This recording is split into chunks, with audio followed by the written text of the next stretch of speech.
him and Richard are guilty for going in that pub. But if they weren't forced to go in that pub, then they wouldn't have been there. The two boys would have been alive today. Carlton Alvarenga and his friend Richard Austin were sent to the Brass Handles pub to kill a man, but they were the ones who lost their lives. If Carlton and Richard had said no now to doing this, what's to say they still wouldn't have ended up dead anyway?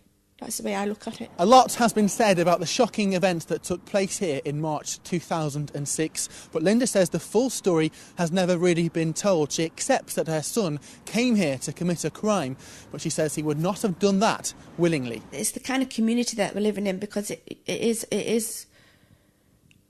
There's loads of different gangs fighting one another and whatever, and it is hard for the young youth of today to say no to these people. And they just get themselves dragged into a situation where they can't say no.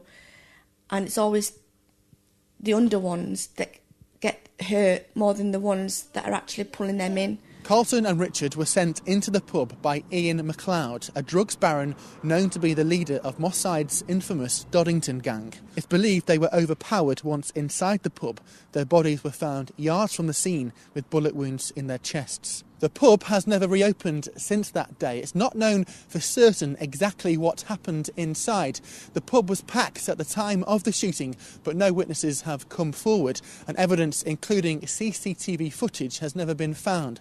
Some people say Carlton was a hitman who paid the ultimate price when the hit went wrong, but that's not how those who loved him see it. A hitman is somebody that knows what they're doing.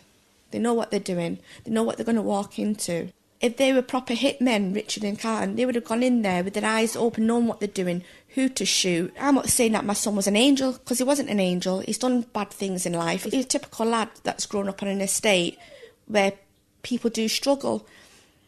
But I know my son's no killer. A recent inquest into the deaths of Carlton and Richard came to an open verdict. Linda says she's not given up hope that one day she will find out why her son came here and why he had to die.